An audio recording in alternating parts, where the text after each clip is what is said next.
পথ ধরে চলতে বলেন আল্লাহ কাদের গনি, আপনি কি মা নিষেধ করেন বলুন না আজ শুনি।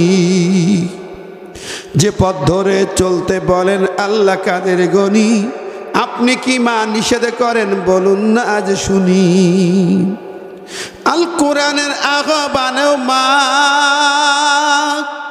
ঘর ছেড়ে কি বাহির হব না। চোখ মুছে মা চুপ করে যান, পুরায় কথা তার। একটু পরে কেঁদে বলেন হে খুদা নাও ভার। সুবহানাল্লাহ।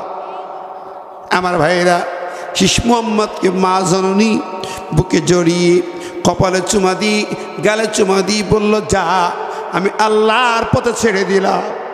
আল্লাহু আকবার। অসংখ্য মায়েরা বাংলাদেশের জমিনে আমার মা বোনদেরকে আমরা মঞ্চে ইগনোর করে কথা বলি। আমি বলি না এই জন্য, এই জমিনে কোরআনের জন্য অনেক মায়ের অবদান, হাজার হাজার মা বোনদের অবদান আছে যারা সন্তানকে আল্লাহর জমিনে আল্লাহর দ্বীন কায়েমের জন্য উৎসর্গ করে দিয়েছে। 5ই আগস্টের বিপ্লবের আগে হাজার হাজার মাকে আমি দেখেছি ঢাকার রাজপথে, রাস্তার ধারে মায়েরা পানি বন্টন করেছে, সন্তানকে সাথে এনেছে।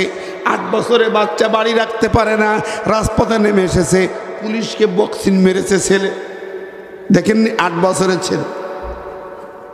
হাজার হাজার মা জননী রাজপথে এসেছে, মিছিল গুলি হয়, মায়েরা পাশে দোকানে সিজদায় পড়ে কেঁদেছে। অসংখ্য মা কেঁদেছে চোখের পানি দিয়ে, আল্লাহ তুমি দয়া করো, এই বাচ্চাদেরকে হেফাজত করো, এদের রক্তের বিনিময়ে বাংলার জমিন থেকে আবু জেহেলটাকে বিদায় করে দাও। হাজার হাজার মা কেঁদেছে। আমার ভাইয়েরা, আমি বলি 5ই আগস্টের চেতনা শুধু ওই রকম না, আমার কাছে 3টি চেতনা। কয়টা? 3টি চেতনা। আমার বন্ধুরা, আপনারা কি কষ্ট পাচ্ছেন? কথা বুঝতে অসুবিধা হয়? মাইকে সমস্যা, সব শোনা যায়? আমার ভাইরা, ওই মিছিলে গুলি হয়। শিশু মোহাম্মদ জুমার নামাজের পরে মিছিলের সামনে হাজির ম্যাজিস্ট্রেট ওহিদুজ্জামান মোল্লা, কুখ্যাত শয়তান, মুসলিম নামের কলঙ্ক কুলাঙ্গার, কোরআনের মিছিলে গুলি চালানোর অর্ডার দেয়। ওই গুলিতে 7টা পাখির মতো তাজা প্রাণ পড়ে যায়, শহীদ হয়ে যায়। ও আমার ভাইরা, রক্ত ঝরল চাপাই, হিট করলো কলকাতায়, সারা পৃথিবীতে। ওদিকে একই দিন জুমার নামাজে কলকাতা থেকে সাইমুদে খতিব আবদুল্লাহ বুখারী হুঙ্কার দিয়ে বললেন, ভারতের সরকার তোমার কোর্টকে থামাও, বিচারপতিকে থামিয়ে দাও। যদি কোরআনের বিরুদ্ধে মামলা যদি নেগেটিভ রায় হয়, কোরআন বাজেয়াপ্তের রায় হয়, আমি আবদুল্লাহ বুখারী জুমার খুতবায় ঘোষণা দিলাম, ও ভারতের 20 কোটি মুসলমান, তোমরা যেদিন রায় হবে কলকাতায় হাজির হবে। এই ভারত মুসলমানদের ভারত, 20 কোটি মুসলমানদের কলিজা কোরআন, এখানে আঘাত যদি দেয়া হয়, আমি ইমাম সেখানে হাজির থাকব। তোমার বিচারপতিকে বের হতে দেব না। তার কণ্ঠনালী আমি বাম হাত দিয়া ধরে তার কণ্ঠনালী ছিঁড়ে মাটির নিচে পা দিয়ে পুঁতে ফেলতে চাই। জোরে কেন আল্লাহু আকবার। এর নাম ইমাম, এর নাম তো ইমাম। আর আজকে ইমামরা তো সব গোলাম, বেশিরভাগ, সবাই না, গোলাম বেশিরভাগ। কথা বলেন, বেশিরভাগ গোলাম চাকর। 23 সালে একদল ইমামরা ঢাকায় গেল ইমাম সম্মেলনে, এই 2 বছর আগে, 1.5 বছর আগে। ওই খুনি ডাইনি দেবীকে এরা বলল কি, আরে বাবারে, হজরতে আল্লামা শাহ সুফি শেখ হাসিনা জান্নাত। হ্যাঁ, কবিলুদ্দিন হুজুর সহ কয়েকজন আসো তো, দেখেন কত বড় চাটার দল, কত বড় চাটুকার তাবেদার। এই খুনি, এই সন্ত্রাসী সংসদে বিসমিল্লাহ কেটেছে, হাজার হাজার আলেমকে মেরেছে, রক্তের বন্যা বয়ে দিয়েছে, হাজার হাজার মূর্তি ভাস্কর্য বানিয়েছে, আর সেই খুনিকে স্বৈরাচার জালেমকে জান্নাতি বলেছে আলেমের দল, ইমামের দল। এরা আলেম নামের কলঙ্ক, ইমাম নামের কলঙ্ক। এরা কথা কন আমার ভাই বন্ধুরা। ইমাম কাকে বলে আজকে বলতে চাই ইমাম সাহেবরা, আর ইমাম আলেম আছেন, আমার কথায় মাইন্ড করেন না। ইমাম হতে হবে আব্দুল্লাহ বুখারীর মতো ইমাম, ঠিক না বেঠিক? ইমাম হতে হবে সাইয়্যিদ কুতুবের মতো ইমাম, ইমাম হতে হবে আল্লামা সাঈদীর মতো ইমাম। বড় বড় প্রস্তাব প্রলোভন দেওয়ার পরও মাথা নত করে নাই, ঠিক না বেঠিক? ফাঁসির মঞ্চের রায় নিয়ে জেল খেটেছে, মেডিকেল ক্লিনিং করে হত্যা করে বিদায় করা হয়েছে, বাতিলের কাছে মাথা নত করে নাই।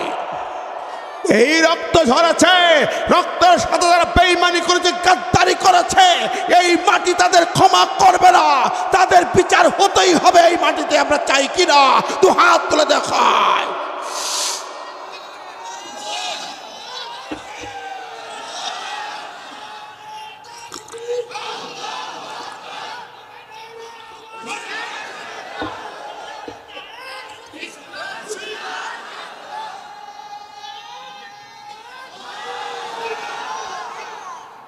আমার ভাইরা বন্ধুরা, আজকের বর্তমান প্রেক্ষাপটে 4 লক্ষ ইমাম খতিবদেরকে বক্তব্যের ধারা হতে হবে একটাই, সেটা কি? মূল জায়গায় ইসলামের আলো চাই। মেসাকের বয়ান দিয়ে আধা ঘন্টা খুতবা শেষ কর, মেসাক ঢিলা কুলুক দিয়ে হাঁটতে হাঁটতে আধা ঘন্টা খুতবা শেষ, 12 চন্দ্রের খুতবা দিয়ে শেষ না। দেশের 17 কোটি মুসলমান ইমান বাঁচানোর জন্য তোমাকে খুতবা দিতে হবে। 4 লক্ষ মসজিদের মেম্বার থেকে একই আওয়াজ উঠতে হবে। আমার দেশের সংবিধানে বিসমিল্লাহ কেটে বাদ দিয়েছে। আমাদের সংবিধান সেকুলার সংবিধান, যেই সংবিধানটা আছে এইটা পুরাপুরি নাস্তিক্যবাদী কুফুরি সংবিধান। কেন? এখানে বলা আছে সার্বভৌম ক্ষমতার মালিক হলো জনগণ। সার্বভৌম ক্ষমতার মালিককে? জনগণকে। এখন কুলিল্লাহুম্মা মালিকাল মুলক আমরা তেলাওয়াত করি, তাবারাকাল্লাযী বিয়াদিল মুলক ওয়া হুয়া আলা কুল্লি শাইইন কাদির। প্রত্যেক রাতে সূরা মুলক পড়ি, খুব ফজিলত বলি পড়ি। হয়তো তোমার রাষ্ট্রে, তোমার রাজত্বে সার্বভৌম ক্ষমতা আল্লাহর হাতে নাই, মানুষের হাতে তুলে দিয়েছে। এইটা কুফুরি সংবিধান। এই সংবিধানে দেশ চলে, মন্ত্রণালয় চলে, সচিবালয় চলে, উপজেলা পরিষদ চলে, ইউনিয়ন পরিষদ চলে, সমস্ত ভূমি অফিস চলে, আইনের অফিস চলে, সব অফিস চলে ওই সংবিধানে। কথা বলেন? তাহলে তোমার ইমান কেটে বাদ দিয়েছে, কুফুরি সংবিধান দিয়ে দেশ চলে, আইন চলে। তুমি জমি রেজিস্ট্রি করো, সেই জমি রেজিস্ট্রি হয় কুফুরি আইন দিয়া, সব সরকারের কুফুরি সংবিধান দিয়া। আর তুমি মসজিদে সূরা মুলক পড়ো, রাত্রি ঘুমের আগে সূরা মুলক পড়ি ঘুম পড়ো। ইমাম গর্জে ওঠো, গর্জে ওঠো। শাইখুল হাদিস আল্লামা মামুনুল হক যে কথা বলেছে, ওই কুফুরি সংবিধান চলবে না। ওই শিরকের বিষ দাঁত ভেঙে দিতে চাই, সেকুলারের দাঁত উপড়ে ফেলতে চাই, কুফুরি সংবিধান উপড়ে ফেলে সাগরে ভাসিয়ে দিয়ে আল্লাহর সংবিধান কোরআন চালু করতে হবে। এই বক্তব্য প্রত্যেক ইমাম খতিবকে তার মসজিদে দেওয়া ফরজ আমি মনে করি, ঠিক না ঠিক? যে সুযোগ এসেছে, সংবিধান সংস্কার হচ্ছে, আর আপনি হুজুরা ঘুম পড়ি, বেশ এখন দিন খুব ভালো হুজুর, টেনশন নেই। ওই আনন্দের বাতাসে চলা নয়। তুমি মসজিদে বসে মিলাদ পড়ি খাচ্ছ, দোয়া পড়ি খাচ্ছ, আর ওরা বসে বসে তোমার কুফরি আইন জারি করতেছে, ঠিক না ঠিক? আমার নবী ওই কুফরি আইনকে মেনে নেননি বলেই মক্কা ছাড়তে হয়েছিল, ঘর ছাড়তে হয়েছিল। বাপ দাদার আইন চলবে না, শিরকিয়াত চলবে না, আল্লাহর কোরআন ছাড়া কোন আইন এই তন্ত্র মন্ত্র বা এই আরব ভূখণ্ডে থাকবে না। এই বক্তব্যের কারণেই আমার নবীকে মার খেতে হলো, মক্কা ছাড়তে হলো। কাবা শরীফ ছাড়তে হলো, কাবা শরীফ ছেড়ে চলে গেলেন মদিনায়। আর তুমি ইমামতি ধরে রাখার জন্য যা তাবেদারি করা দরকার, যা চাটুকারিতা করা দরকার করতেছ, এটা চলবে না। ইমামদের ভূমিকা যদি হয়, 4 লক্ষ ইমাম মুয়াজ্জিন যদি গর্জে ওঠে, ভূমিকা রাখতে পারে, মুসল্লিদেরকে মোটিভেশন চালাতে পারে, সারা বাংলা জমিনে আর কারো লাগে না।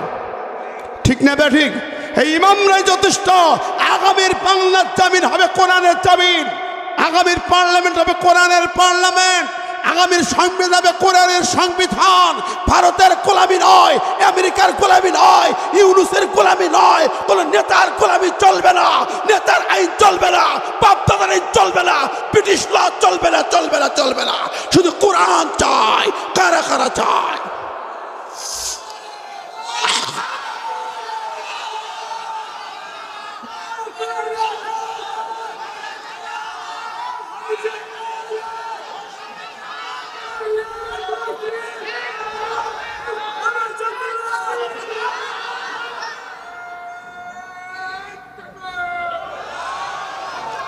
আমার ভাই ও বন্ধুরা, পেয়ারে হাজিরিন, আমি আপনাদের সামনে বলতেছিলাম কোরআনের বিরুদ্ধে মামলা হয়েছিল, সেই কথা বলছিলাম। কি বলেন? তার আগে আমার একটি কথা বাদ রয়ে গেছে, পারলে শেষে বলে যাব। এখন যে আয়াতের আলোচনা করছিলেন, সূরা বাকারার কোন আয়াত? 208 নম্বর আয়াতের উদ্দুকুলু বিসিমনে কাফা, পুরোপুরি দাখিল ইসলামে। অর্ধেক মানবে, অর্ধেক মানতে হবে। এই যে এখন মশা যদি ধরে, মশারির ভিতরে আমি দেহ সব রাখলাম, মাথাটা মশারির বাইরে, অবস্থা কি হবে ভাই? আচ্ছা, মাথা ভিতরে দিলাম, পা একখান মশারি বাইরে দিলাম, মশা কি কামড়াবে না? যদি আপনি বলেন মশা তুই আমার কানের কাছে আসি না, ভন ভন করে শুনবে? জোরে বলেন না, পুরাপুরি করেন। আপনি পায়জামা পরলেন, এক পা পরলেন, আর এক পা খুলে রাখলেন, সমাজে বের হতে পারবেন? জোরে বলেন। ও বন্ধুরা, সব বোঝা পুরাপুরি। আর কোরআন মানতেছি অর্ধেক হাফ শিখিয়ে ছাড়ে না। আল্লাহ বিধান মানার সময় একটু অর্ধেক অর্ধেক করো কেন, ভাগ করো কেন? ও আমার প্রিয় ভাই ও বন্ধুরা, রাগ করছেন? পুরাপুরি মানতে চাই, আল্লাহ কবুল করুক, আমিন। বঙ্গভবন থেকে আমাদের টয়লেট পর্যন্ত আল্লাহর আইন মানতে চাই। জোরে বলেন সুবহানাল্লাহ। প্রিয় হাজিরিন, বলছিলাম যে কথাটি, আপনার কোরআনের বিরুদ্ধে মামলা হয়েছিল কলকাতার কোর্টে, তাই না? খেয়াল আছে কথা? আবার আর একটা কথা ছিল, ওই যে বনিসে যে খুন হলো, সূরা বাকারার গাভীর কথা, মামলা হলো, যারা খুন করেনি ওদের বিরুদ্ধে মামলা হলো, যারা নির্দোষ নিরপরাধ ওদের বিরুদ্ধে মামলা করলো, খুনি যে খুন করলো সে ওদের বিরুদ্ধে মামলা করলো, নাকি ভাই? এই দুটি আলোচনায় আমার আয়াতের সাথে সামঞ্জস্য রেখে কথা বলতেছিলাম। বন্ধুরা আমার, প্রিয় ভাইরা, আপনারা কি কষ্ট পাচ্ছেন? ওই যে 2-1 কি উঠাউঠি করে, বুঝতে অসুবিধা হয়, মন খারাপ করেন? আমরা অনেক চমৎকার মানুষ, এদেশের মানুষ, আমরা আল্লাহর কালাম শুনি কিন্তু আমল করতে চাই কম, ঠিক না?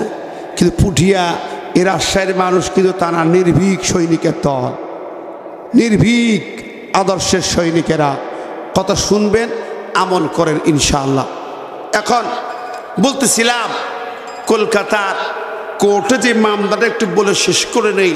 মামলার হিয়ারিংয়ের ডেটে আব্দুল্লাহ বোখারি হুঙ্কার, বাংলাদেশের অর্থদান শাহাদাত গোটা বিশ্বকে নাড়িয়ে দিন।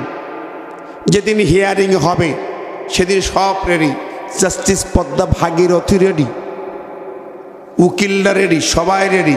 হঠাৎ করে একজন বৃদ্ধ লোক প্রবেশ করলেন, গোটা ভারতের সাহিত্য সম্রাট নামে পরিচিত পণ্ডিত ডক্টর অসিত কুমার বন্দ্যোপাধ্যায় ঢুকলেন। যেই ঢুকলেন, জাস্টিস দাঁড়িয়ে গেলেন, উকিলরা দাঁড়িয়ে গেলেন। স্যার আপনি? জি আমি এসেছি, আমি জ্ঞান পিপাসু মানুষ, 5 ভাষার ডক্টরেট ডিগ্রি পণ্ডিত। আমি শুনলাম একটা বইয়ের বিরুদ্ধে মামলা, তাই জ্ঞানের সন্ধানে ছুটি এলাম। স্যার বসেন।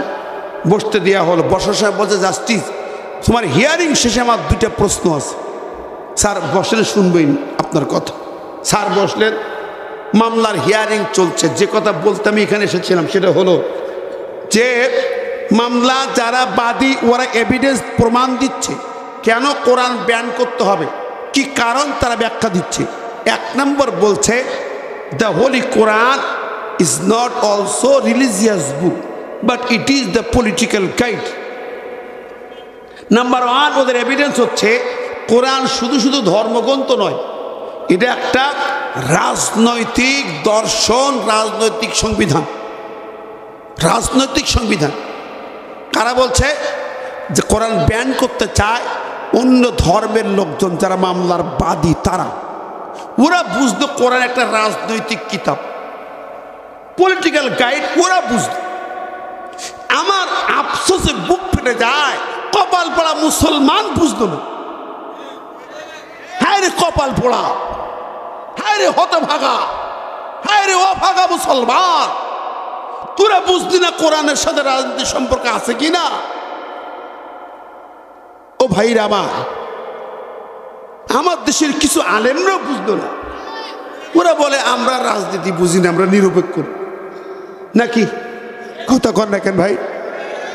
এরাও বুঝলো না যে কোরআন দিয়ে নামাজ পড়ে সেই কোরআন বুঝলো না। যা বলছিলাম যে সূরা মুলক বাপড়ে হুজুর ঘুমায় না, সেই রাজত্ব রাজনীতি সূরা বুঝলো না। সূরাত সূরা পার্লামেন্ট নামে সূরা বুঝতো না। আল্লাহু আকবার, কি পড়ল আর কি বুঝতো এই হুজুরগুলা, এই মৌলবীগুলা? কলিজা ফেটে যায় ভাই মুসলমানের দশা দেখি। সারা পৃথিবী চলেছে, কোরআনের রাজত্ব কায়েম হয়েছে সারা পৃথিবীতে। আমার নবী কোরআনের খলিফা ছিলেন, আবু বকর ওসমান, অর্ধ পৃথিবী আলী চালিয়েছে কোরআন দিয়া। কোরআন ছিল সংবিধান। সেই নবীকে নবী বলো, সেই আবু বকর ওমরকে মদিনায় যে সালাম দাও, আর সেই কোরআনের রাজনীতি মানতে চাও না। ভাই বন্ধুরা, কেন তোমরা এগুলো অন্য জায়গায় চলে যাও? এইটার নাম এনে কার মানো? নাস্তিক, মুরতাদ, পিসাবপুরি পাই নেয় না, গাঁজা খায়, মদ খায়, তাদের তৈরি আইন দিয়ে রাজনীতি করো। সে ব্রিটিশ নয় আমেরিকার ল দিয়ে রাষ্ট্র চালাও, আর কোরআনের চুমা খাও। ধান্দাবাজ, সুবিধাবাদ, প্রতারক, মুনাফিক মুসলমান। ঠিক না বে ঠিক? তুমি কিসের মুসলমান? আমার কথা রাগ করেন না, আমি স্ট্রেট কাট কথাগুলো বলছি। আজকে অবাক হয়ে যায় যখন আমরা কথাগুলো বলি, তখন আমাদের কিছু কিছু বন্ধুরা বলছে হুজুররা ধর্ম নিয়ে রাজনীতি করেন না, কোরআনের মাহফিলে রাজনীতি করেন না। ও তার মানে এই দেশ তুমি কি লিস্ট নিয়েছ? আমি হুজুর রাজনীতি করতে পারবো না, আমি কোরআনের রাজনীতির কথা বলতে পারবো না। এই দেশ কি তোমার বাপ দাদার একা? তুমি কি এই দেশের মালিক? তুমি এই দেশের মানুষ, আমি এই দেশের নাগরিক। তুমি রাজনীতি করো তোমার নেতার কথা দিয়া, আমি রাজনীতি করি আমার আল্লাহর কালাম দিয়া। তুমি রাজনীতি করো আমেরিকার গোলামি দিয়া, আমি রাজনীতি করি আমার আল্লাহর গোলামি দিয়া। তুমি রাজনীতি করো দুনিয়ার মরা নেতার রাজনীতি করো, আর আমি আমার নবী মুহাম্মদ রাসূলুল্লাহর রাজনীতি করি। ঠিক না বে ঠিক? তুমি ওই কমিউনিস্ট দর্শন, সেকুলার দর্শন, ইসলাম বানিয়ে রাজনীতি করো, আর আমি আল কোরআনের দর্শনে রাজনীতি করি। তোমার কাছে সুদ ঘুষ সমান, তোমার কাছে সবকিছুই সমান, আমার কাছে তো সমান নয়। কতক্ষণ ঠিক না বে ঠিক? আমার প্রিয় ভাই বন্ধুরা, সুতরাং আমি মুসলমান, তুমি যেই দল করো, কোরআন দিয়ে মুসলমান যদি কোরআন দিয়ে দল করো, কোরআন দিয়ে রাজনীতি করে, আমরা স্যালুট জানাবো। ঠিক না বে ঠিক? তোমারও অধিকার আছে, আমারও অধিকার আছে। আমি আলেম হয়ে হক কথা বলবো, কোরআনের কথা বলবো, কোরআনের রাজনীতি করব। তোমার কলিজায় সহ্য হয়, শোনো না সহ্য হয়, স্বৈরাচারের মতো চলে যাবে। এই দেশ তোমাকে ক্ষমা করবে না, করবে না, করবে না। আমার ভাই ও বন্ধুরা, প্রিয় হাজিরিন, ওরা বুঝতো এখানে রাজনীতি আছে, আমি বুঝলাম। আমার কথা এটাই। দ্বিতীয় এভিডেন্স ছিল ওদের কলকাতার কোর্টে। ওরা বলল, ও জাস্টিস, এই কোরআন একটা বই, এর ভিতরে সন্ত্রাসবাদকে উস্কে দেওয়া হয়েছে। এখানে খুনের প্রতি উৎসাহ দেওয়া হয়েছে। কোরআনে বলা হয়েছে, ওরা দলিল দিল, প্রমাণ দিচ্ছে, উকতুলুল মুশরিকিনা হাইসু ওয়াজাদতুমুহুম, যেখানে হত্যা করার কথা, খুনের কথা, জিহাদের কথা, যুদ্ধের কথা বেশি বেশি বর্ণনা আছে। গোটা কোরআন জুড়ে যুদ্ধের কথা, জিহাদের কথা, এই সমস্ত কথাগুলো সন্ত্রাসবাদকে উস্কে দেয়। কাজেই এই কোরআন এই ভারতবর্ষে চলবে না। ওরা বলছে 650 আয়াত আছে, জিহাদের আয়াত, কিতালের আয়াত, রাজনীতির আয়াত। কত আয়াত? অন্য বর্ণনা আছে 903টা আয়াত আছে।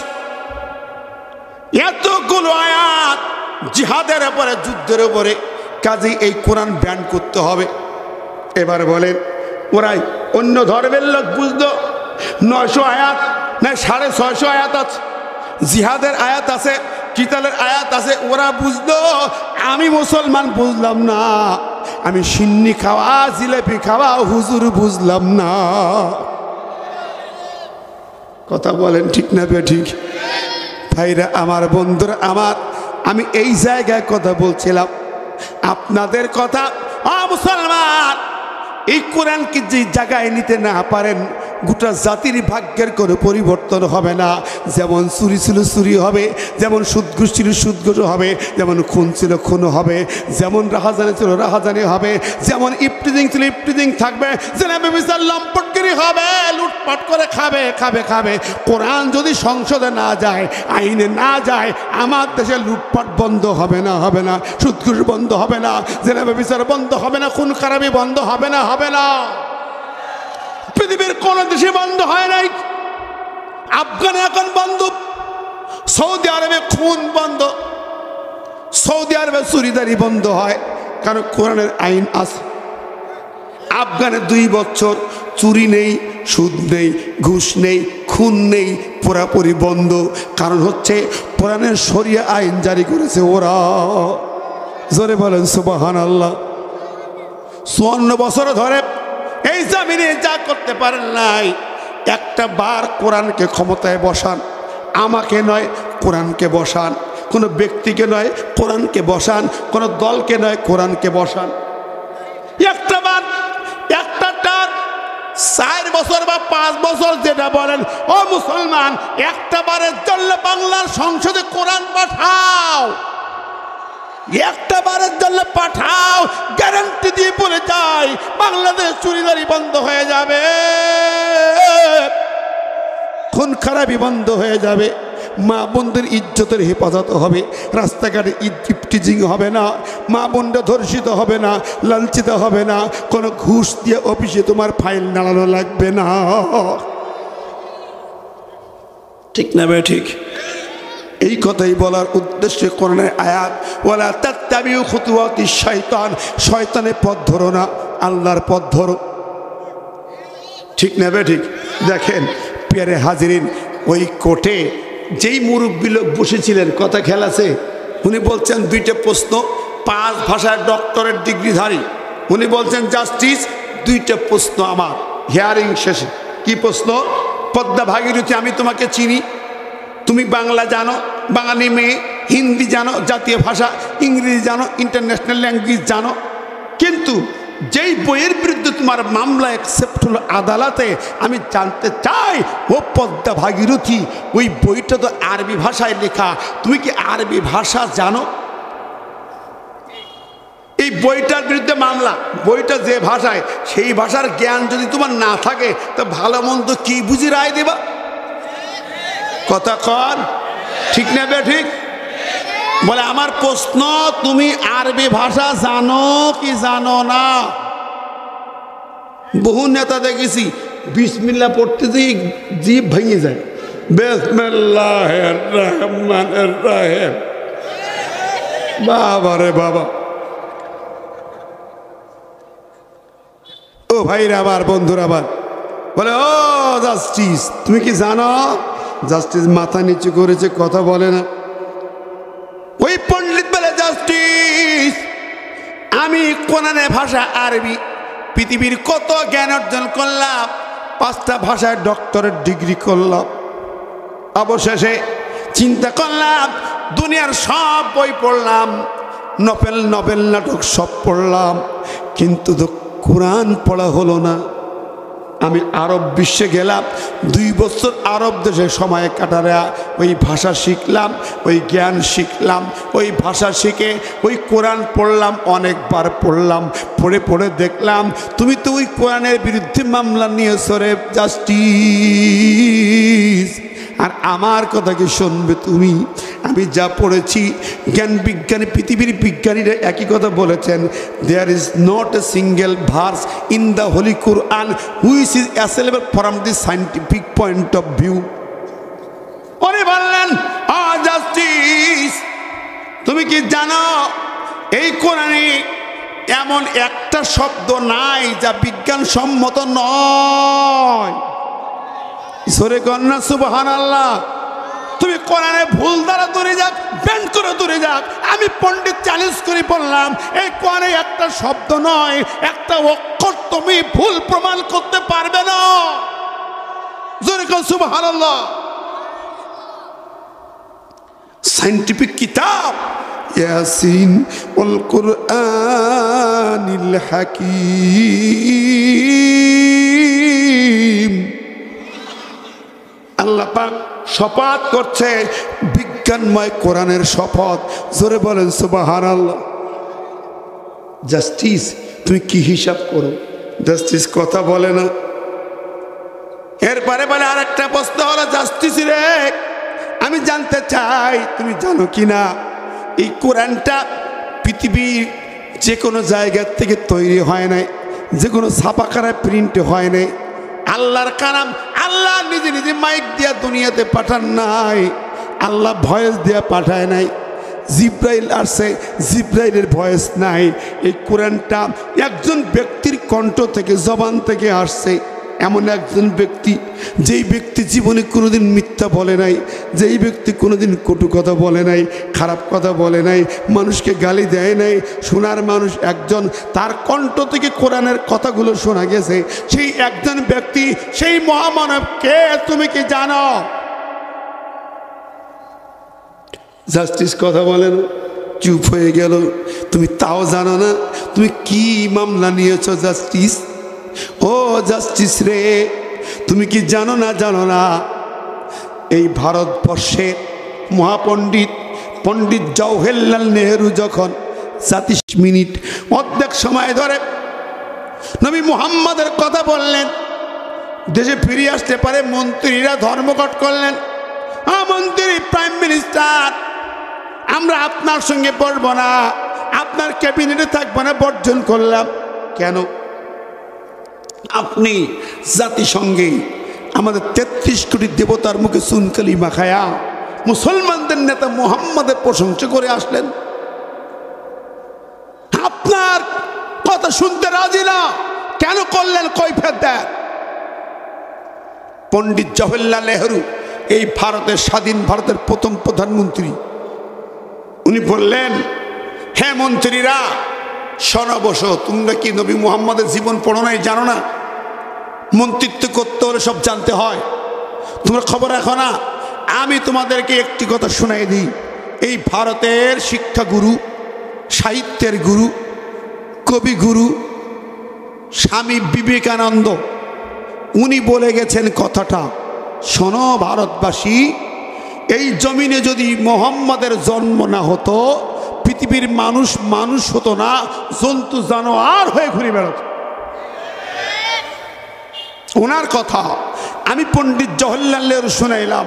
মুহাম্মাদের জন্ম না হলে যেই দুনিয়ার মানুষ মানুষ হতো না, জন্তু জানোয়ার হয়ে বেড়াইতো, সেই মুহাম্মাদের কথা বলায় এত জলে গেল তোমাদের। আল্লাহু আকবার। আর আজকে আমার নবীর নামে গালি দেয় কিছু মুসলমানের পুলারাও। কতক্ষণ কিছু নষ্ট কিছু মানুষ গালিগালাজ করে, বাজে কথা বলে, হায় রে কপাল পোড়া, হায় রে কপাল পোড়া।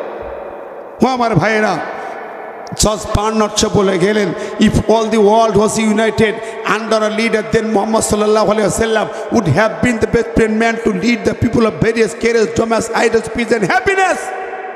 অশান্তির আগুনে পৃথিবী জ্বলছে, কোনো জায়গায় শান্তি নাই। আমেরিকায় দাবানল আগুনে জ্বলছে, লস অ্যাঞ্জেলস, ক্যালিফোর্নিয়া, ঠিক না বে ঠিক?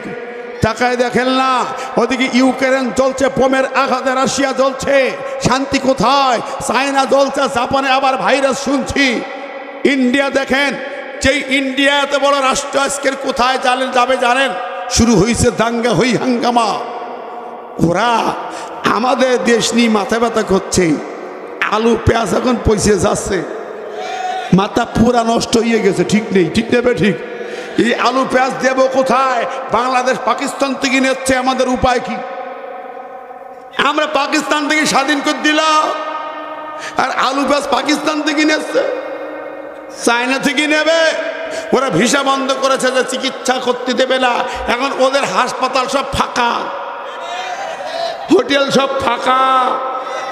পৃথিবীর ভিতরে বাংলাদেশ নবম দেশ, একটা বিজনেস সেন্টার, নবম বিজনেস সেন্টার দেশ।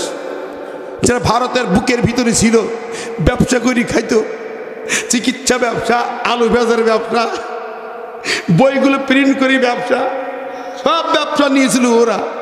এখন তো নেই, এখন সব মিছিল হচ্ছে ওদের বিরুদ্ধে। পার্লামেন্টে এমপি বলতেছে, ও মোদি, তোমার দিদিকে তালাক দিয়া ফেরত দিয়ে দাও। কথা কাল মাথা খারাপ হয়ে গেছে, মাথা নষ্ট মামা। এখন ভুল ভাল বক্তৃতা, ঠিক না বে ঠিক? ওই যে এক চাষা রাস্তায় দৌড়চ্ছে, গরু হারাই গেছে, খুঁজতে দৌড়চ্ছে। ছেলে স্কুলতে বাড়ি আসছে, বলছে আব্বা দৌড়চ্ছে কেন? বলছে আর ভাই বলিস রে, গরু হারাই গেছে। ছেলে বলছে আব্বা কি হইলো? আমি তোমার খোকা। বলে আরে ভাই সাইড দিয়ে গরু হারাইছে বলছে। ছেলে বাড়ি বলছে মা আব্বার কি মাথা গেল? আমার ভাই বলল কেন? ছেলে দাঁত ফেলে দেবো। মা আমার মেরে না, আব্বা আসুক শুনি। দেখো উনি বাড়ি এসেছেন, বউ বলছে ও গো তোমার কি হইয়াছে? তুমি নাকি খোকার ভাই বলি ডেকেছ। বলছে আর বললো না মা, সে মাথায় ঠিক নেই। কয় কি? বউ কয় হইল কি? এই তেল আর মাথায় ঢাল। কথা কল, ওদের মাথা নষ্ট হয়ে গেছে, ঠিক না বে ঠিক? ওরা এখন ক্ষমতার বড়াই দেখাচ্ছে, বিশাল ক্ষমতা। কিসের ক্ষমতা? বর্ডারে বিএসএফ কে অ্যালার্ট অফ করে রাখছে, অ্যালার্ট অফ করে রাখছে। আর আমাদের বিজিবিকে অ্যালার্ট, রেড অ্যালার্ট জারি করে রাখা হলো। সেনাবাহিনী অ্যালার্ট থাকবে, বাংলার 17 কোটি মুসলমান সাথে থাকবে। ভারত যদি আমাদের গায়ে হাত দেয়, আমার জমিনে হাত দেয়, হাত ভেঙে কুড়িয়ে দেওয়া হবে। কিন্তু জায়গা দখল করতে দেওয়া হবে না। ও মুসলমান, সেই জিহাদের জন্য তৈরি হতে হবে। রাজি আছো কারা? তো হাত তুলে দেখাও।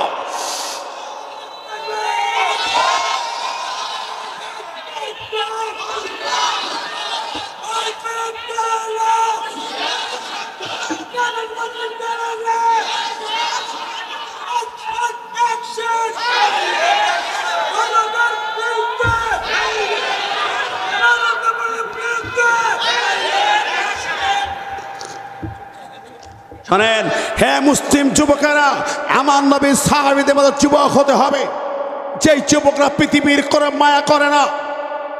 আরেকটা আয়াত ছিল, মক্কা থেকে নবী মদিনায় যাওয়ার পরে আজকে মনে হয় আসে আল্লাহ করতে কষ্ট হচ্ছে আপনাদের। কষ্ট হচ্ছে নাকি? আর লম্বা কথা মনে হয় বলা যাবে না নাকি? কথা বলেন, যাবে? এখনো চলবে? সারা রাত চলবে? সারা রাত আছেন আপনারা? কে কে রাজি নেই? ওই যে রাজি নেই, সেটা উল্টো কইছি তাই না? আচ্ছা অল্প সময় সরেন। হ্যাঁ হ্যাঁ, চাচার খুন, ও ওটা চাপা ফুরিয়ে গেছে। চাচার খুন চাপা ফুরিয়ে গেছে, ঠিক না বেটি? চাচার খুনে জট খুলবে, বাংলাদেশের জুলাই হত্যার বিচার হতে হবে। কথা বলেন, জুলাই ছাত্র হত্যার বিচার চাই কি চাই না?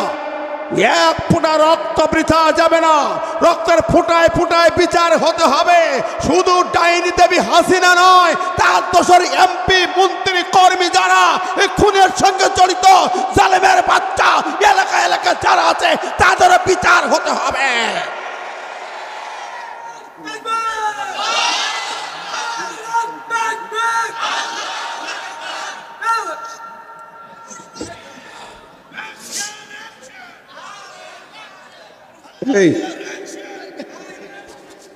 আমার ভাইরা, এই আওয়াজ জোরে হতে হবে, এরা হরি হবে না তো হবে? হ্যাঁ, কথা কায়ের আওয়াজ হবে। আচ্ছা দেখেন, বাংলাদেশে যা কিছু হইতো বলেন তো দেখি। আচ্ছা, আমরা না হয় ৭১ আমাদের জন্ম হয়নি, তাও রাজাকার নাকি ভাই? বন্ধুরা আমার, তা মানলাম আমরা না রাজাকার। হুজুররা অপরাধে ৩ জন হুজুর মোড়ের মাথায় দেখলে পুলিশ এসে ধরতো, হুজুর কই যাচ্ছ, কতক্ষণ? আচ্ছা, কিন্তু খালেদা জিয়া কি রাজাকার? কতক্ষণ না কেন? প্রেসিডেন্ট জিয়ার স্ত্রী, যিনি স্বাধীনতার ঘোষক, তার এত মামলা হামলা দিয়ে মেরে ফেলার ষড়যন্ত্র ছিল কেন? দেখেন আমার ভাইরা, এমনিভাবে বহু নেতা, আমি যতটুকু জানি বহু নেতা, গতদিনে একদিন চান ভাই ছিলেন, সারা বাংলাদেশ বিভিন্ন জেলখানায় ঘুরি ঘুরি বেড়াইছে, আছে না নাই? কতক্ষণ? এইরকম আমার ভাইরা তো এই চেয়ারম্যান, আপনাদের এই বাড়ির চেয়ারম্যান, এই চেয়ারম্যান না হয় রাজাকারের দল করে, কিন্তু আসলে কি রাজাকার ছিল? দাঁড়ি না সাদা, কিন্তু বয়স হতে বেশি হয়নি ভাই। এই বয়স কত ভাই? 60 পুলিশে 60। তো ৭১ সালে কয় বছর বয়স ছিল? মামলা খেয়ে ঢেবা হয়ে গেছে। চেয়ারম্যানে যখন করেছে ইউনিয়নে ভাই 1 টাকা ঘুষ নেছে, একটা গম খেয়েছে, কোন জোরে কোন কোন অন্যায় অবিচার করেছে? সৎ যোগ্য চেয়ারম্যান মামলা খেয়ে কি শেষ, ঠিক না বে ঠিক? ওই একজন শহীদ ভাই, যতজন আছে এখানে প্রায় সব মামলা খাওয়া পাঠি। ওয়াজ করতে আইছি নাটোরে, আমার তো মামলা, আমাদের গাড়ি ড্রাইভার সব জেল খাটলি, গাড়িও 1 মাস জেল খাটলি, ও রাজাকার। কি কন ভাই, ঠিক না ভাই? বানেশ্বরে মাহফিল থেকে সে নামতেই দেয় না, পুলিশ ঘিরে ফেলিস। শেষে কত লোকদের সবচেয়ে মোটর সাইকেল নিয়ে এ বাগানটা সে বাগানটা চুরি করে নিয়ে যাইতো। রফিক ভাই আছে এখানে, শুনি দেখে। ও ভাইরা আমার, কি অপরাধ করেছি আমরা? আমরা এইভাবে দেশের একটা মানে যুদ্ধের রণক্ষেত্র বানায় রেখেছিল, সারা দেশটাকে জেলখানা বানাইছিল। মামলার একটা ফিরিস্তি, মামলার মামলা, হামলার হামলা, ধর ধর, আর পুলিশ দৌড়ে তুমি হুজুর খুঁজি বেড়ায়, বিরোধী দল খুঁজি বেড়ায় পুলিশ শুধু। কবে ওপরের চাপ, আমি কই যাও, আকাশের চাপ যেদিন পড়বে সেদিন হুন্দই দেবে, হুন্দই দেবে, ঠিক না বে ঠিক? মিথ্যা মামলায় কোরাস ফায়ার যারা দিয়েছে, যেই দেখে তাদের বাড়ি হয় পোলাপান পঙ্গু, নাই আস্তে আস্তে সব ড্যামেজ হয়ে যাবে, ওর জবান তো বন্ধ হয়ে যাবে, প্যারালাইসিস মরবে, হবেই হবে। মিথ্যা খুনের বিচার আল্লাহ করবে। মিথ্যা কোরাস ফায়ার, আল্লাহর ফায়ার দেখো নাই, আল্লাহকে চেনো নাই, চিনতে পারবা যখন কসম দেবে আল্লাহ, তখন বুঝবা। কষ্ট নিচ্ছেন আমার কথায়, রাগ করছেন? ওই যে ভাতিজা মিথ্যা মামলা দিছে না, খেলা আছে না নাই? ওরা চলে গেছে কার কাছে? জমানার পয়গম্বর মুসার কাছে। ও মুসা রে, আমরা বড় বিপদে, মিথ্যা মামলায় বিপদে পড়ে গেছি, এখন উদ্ধার করো, আল্লাহকে বলো কে খুন করলো বলে দাও। আচ্ছা, মুসা শুনলেন, শুনি বুঝি বলছে ঠিক আছে, আমার আল্লাহ পাকের অর্ডার হলো, তোমরা আল্লাহর অর্ডার শোনো। কি অর্ডার? ওয়াইদ ক্বালা মূসা লিকওমিহি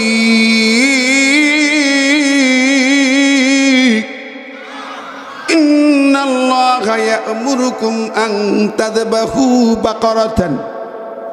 সূরা বাকারার ৬৭ নম্বর আয়াত।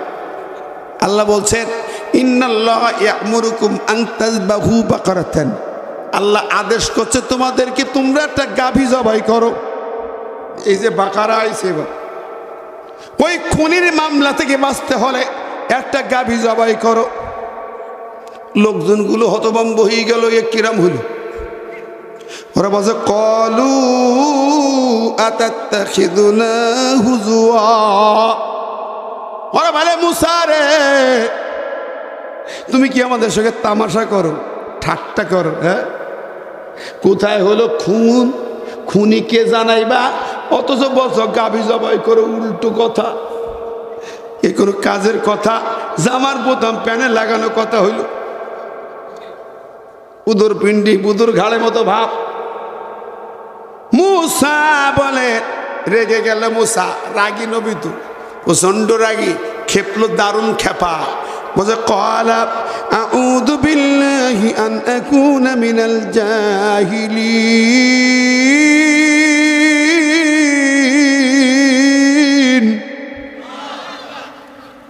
মুসা কয় আউযু বিল্লাহ, আমি আল্লাহর কাছে আশ্রয় চাই, তোদের থেকে মাপ চাই, দূর হ, তোদের মতো জাহেলদের দলে আমি নেই। আন আকুনা মিনাল জাহিলিন, আমি এই জাহেলদের সঙ্গে হতে পারি না, যা চলে যা, দূর হ। রাগ দেখি ওরা চিন্তায় পড়ে গেল, এবার উপায় কি? মুসা বলেন আমি নবী,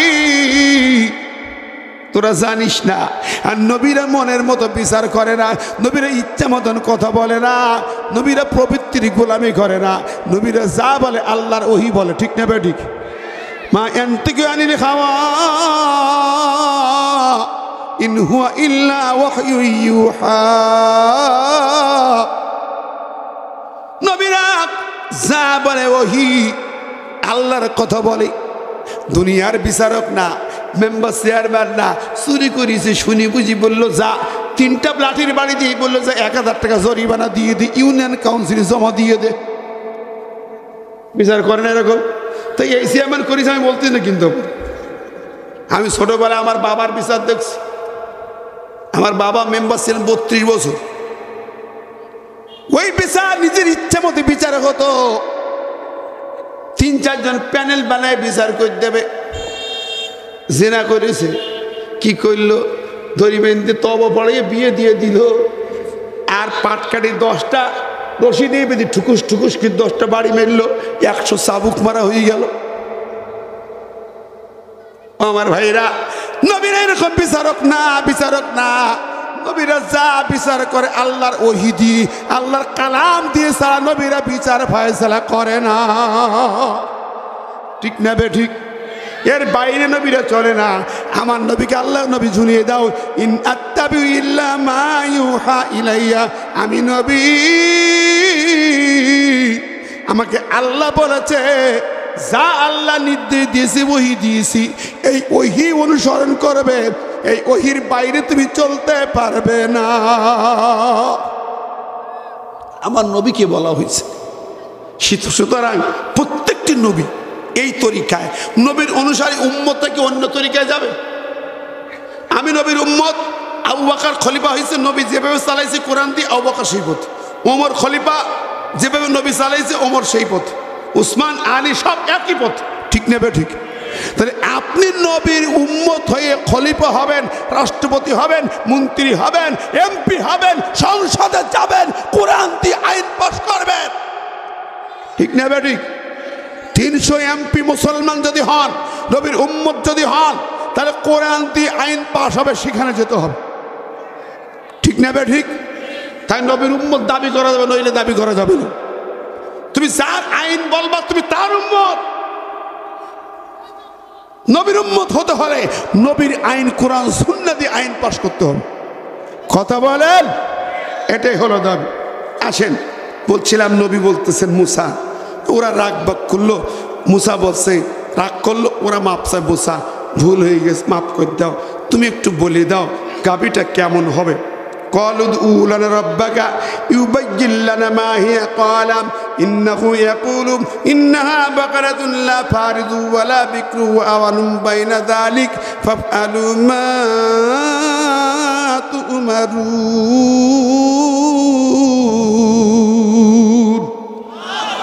দরুদ পড়ি সবাই, আল্লাহুম্মা।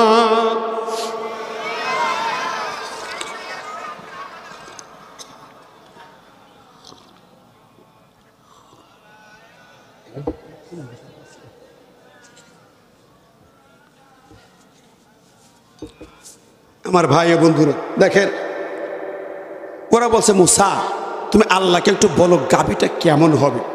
মুসা বলছে আল্লাহ বলে দিল ইন্নাহা বাকারাতুল্লাহ ফারিজ ওয়ালা বিক্রুম, বেশি থুত্তুরি বুড়ো হবে না, একেবারে কচি বাচ্চা হবে না, মধ্যম বয়সী হবে, যাও একটা জবাই করে দাও।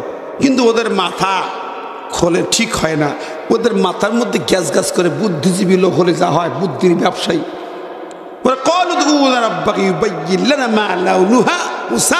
আরেকটু প্রশ্ন, একটু আল্লাহকে বলো, রং তো বিভিন্ন রঙের গাবি, কালা, ধলা, লালা, হলুদ, তো কোন রঙের হবে? তো রংটা বলে দিলে ভালো হইতো। আচ্ছা ঠিক আছে। আল্লাহ বললো ইন্নাহু ইয়াকুলু ইন্নাহা বাকারাতুন সাফরা, গাবি হবে গাঢ় হলুদ বর্ণের। শুধু তাই না, ফাকিউল লাউনুহা তাসুদ্দুন নাজিরিন,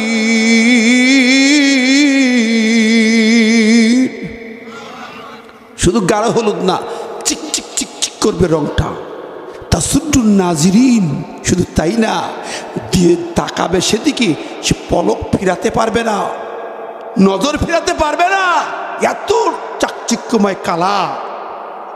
আচ্ছা, তখন তাহলে আর বলা লাগে, এরপরে বস মুসা ইন্নাল বাকারা তাসাবা আলাইনা, এরকমও তো গাবি অনেক আছে, শর্ত ক্লিয়ার হচ্ছে না আমাদের কাছে, আর একটু ক্লিয়ার করলে ভালো হইতো।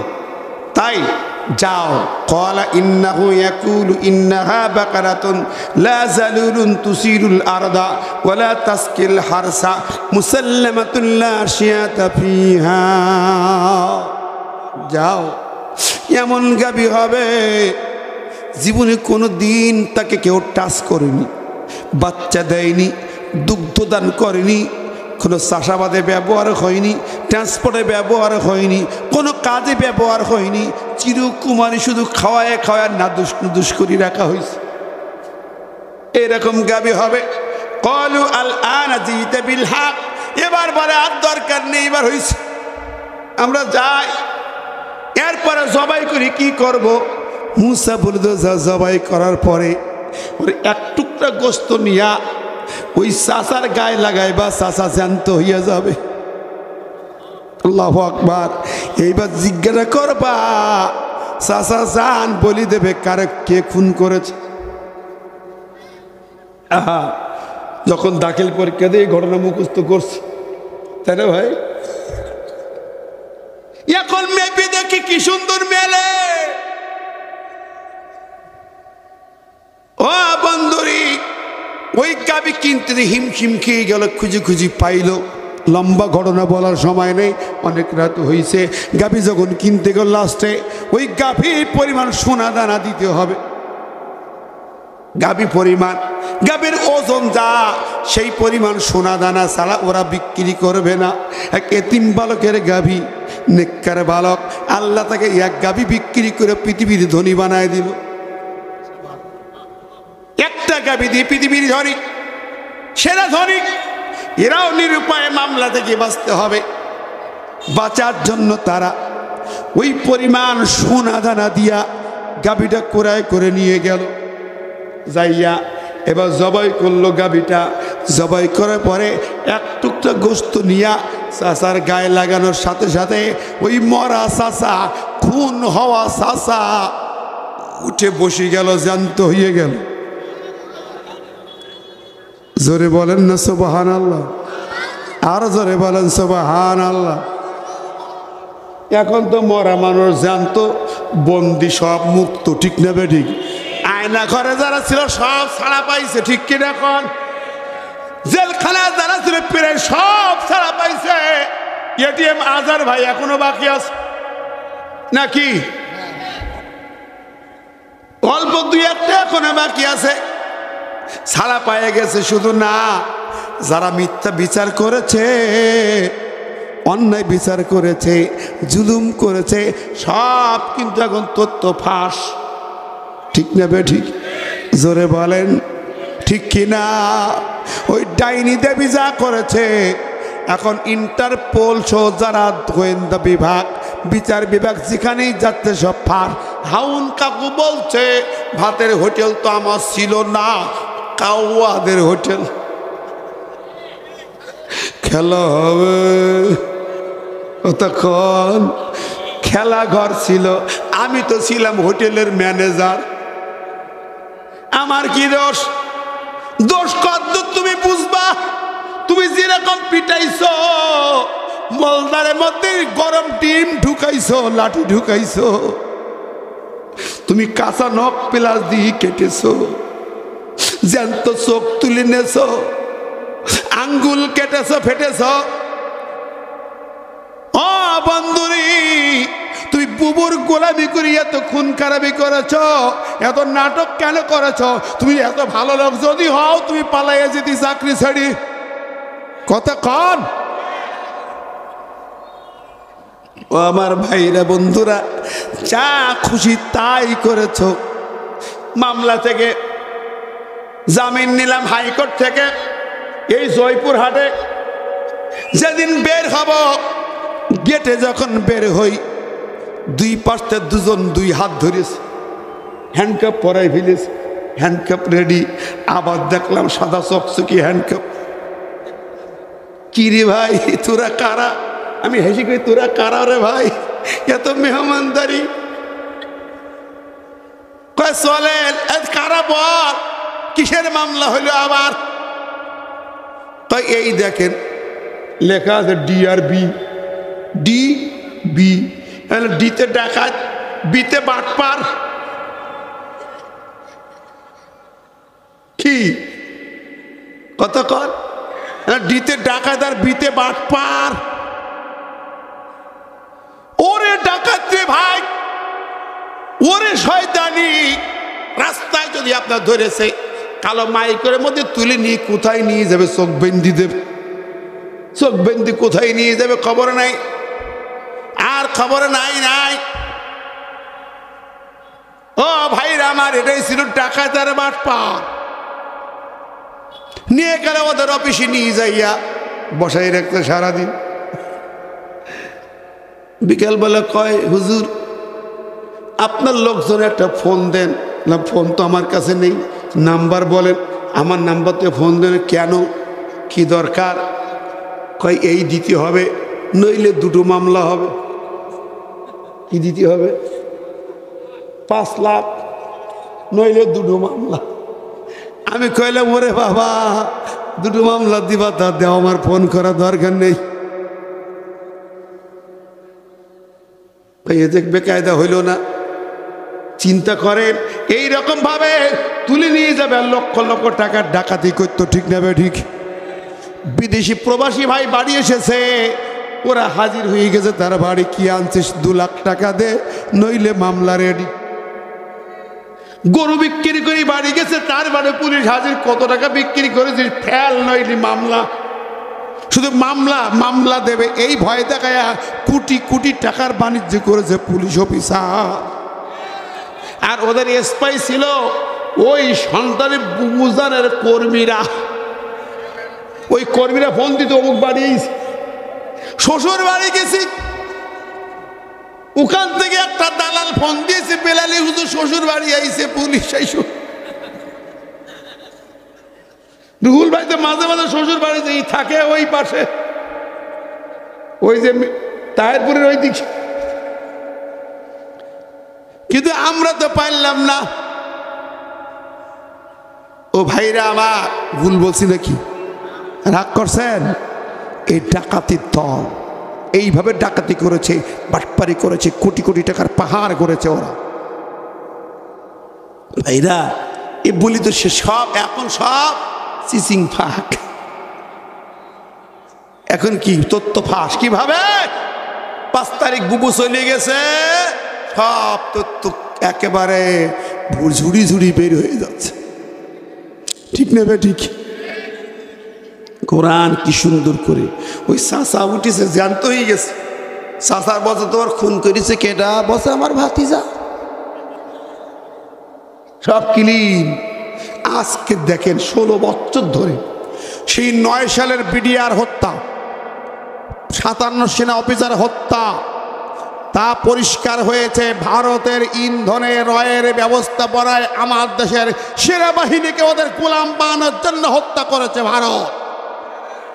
ভারতের তো মাথা খারাপ, এই জন্য ওদের প্যাকেজ সব ক্লিয়ার হচ্ছে, নথিপত্র সব পুড়িয়ে ফেলার জন্য। ভারতের সব চিচিং ভাব, মোদির মাথা খারাপ কেন? ভাইরা আমার, সপ্তাচত্র খুনের চিত্র ফাঁস, সব ক্লিন। বন্ধুরা আমার, এমনি ভাবি যত ফাঁসির মঞ্চের নাটকটা পরিষ্কার, আয়নাঘরের চিত্র ক্লিয়ার, সব পরিষ্কার হয়ে গেছে। জুলাই গণহত্যার বিচার এই 9 সাল থেকে এই পর্যন্ত সব খুনের বিচার এখন শুধু প্রক্রিয়ার ব্যাপার। ঠিক না বেঠে? যেরকম ঠিক কিনা? আমরা তথ্য পেয়ে গেছি, বিচার চাই, বিচার চাই। কতক্ষণ বাংলার জমিনে ওদের কোন হত্যার বিচার না হওয়া পর্যন্ত, সেনা হত্যার বিচার, সাবধান খুনের বিচার, ফাঁসির মঞ্চে খুনের বিচার না হওয়া পর্যন্ত ওই ডাইনি দেবী খুনি হাসিনা দলকে রাজনীতির মাঠে নামতে দেওয়া হবে না, হবে না, হবে না। আপনার রাজি আছেন? যারা দু হাত তুলে দেখান।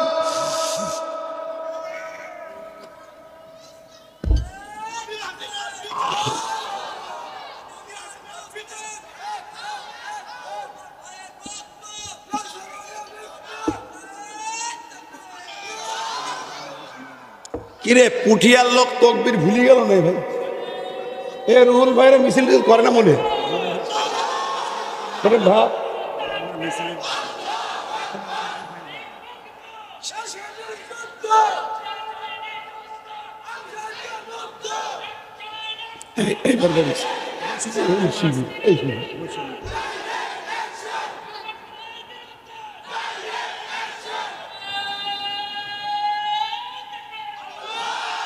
এইবার বৈষম্য বিরোধী ছাত্র বেরিয়েছে মনে হয়, ঠিক না ঠিক?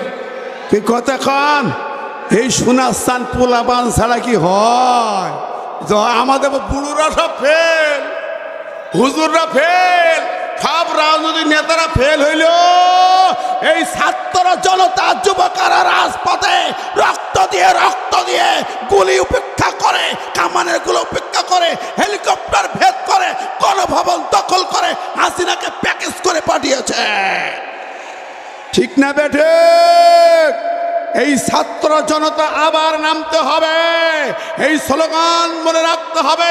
আবু সাইদ মুগ্ধ, শেষ হয়নি যুদ্ধ, আবার যুদ্ধ হবে, আবার জিহাদ হবে, ভারতের মোকাবেলা হবে, নাস্তিকদের মোকাবেলা হবে, সেকুলারের মোকাবেলা হবে, আল কোরআনকে সংসদে নিতে হবে। তার জন্য রক্ত লাগে দিতে হবে, জীবন লাগে দিতে হবে। রাজি আছেন না নাই? দু হাত তুলে আবার দেখা।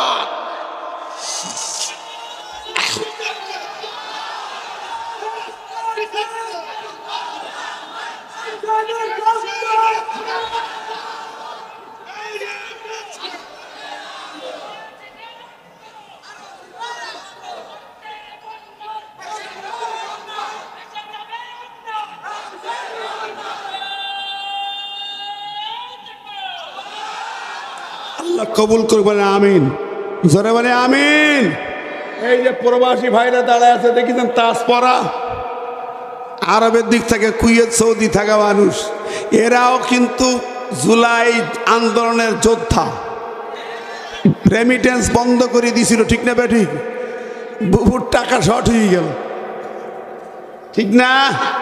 এরাও যোদ্ধা। বন্ধুরা আমার, ছাত্র জনতার সাথে বৈষম্য বিরোধী ছাত্র আন্দোলনে যখন এগিয়ে গেল, গোটা দেশবাসী আবু সাইদ মুগ্ধকে কেউ ভুলতে পারবে না। ওদের রক্ত দেওয়ার ইতিহাসটা বুকের খাঁচায় আঘাত করেছিল, ঠিক না ঠিক আমার ভাই বন্ধুরা? সুতরাং সেই বুকের ভিতরে তাজা রক্তের চেতনা নিয়ে আমাদেরকে আবার এই দেশটাকে গড়তে হবে। এখন কোরআন দিয়ে, আল্লাহর রং দিয়ে গড়তে হবে, ঠিক না ঠিক? আমরা এমনভাবে তৈরি করব যেখানে মারামারি, কাটাকাটি, খুনোখুনি হবে না, হিংসা বিদ্বেষ হবে না, দলে দলে প্রতিযোগিতা থাকতে পারে, কিন্তু আমরা বলতে চাই বিএনপি, জামাত, খেলাফত, হেফাজত, চরমনাই কোন রকম হিংসা বিদ্বেষ, মারামারি, কাটাকাটি হবে না, ঠিক না ঠিক? দেশ গড়তে হবে, স্বৈরাচার মুক্ত সোনার বাংলা গড়তে হবে।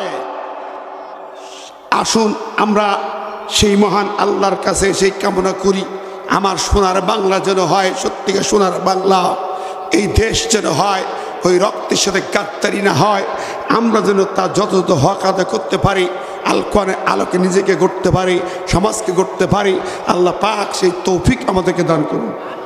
আমিন আমিন। আমার কথা শেষ করলাম। কই কমিটির লোকজন দোয়া করে দেবো নাকি? আল্লাহ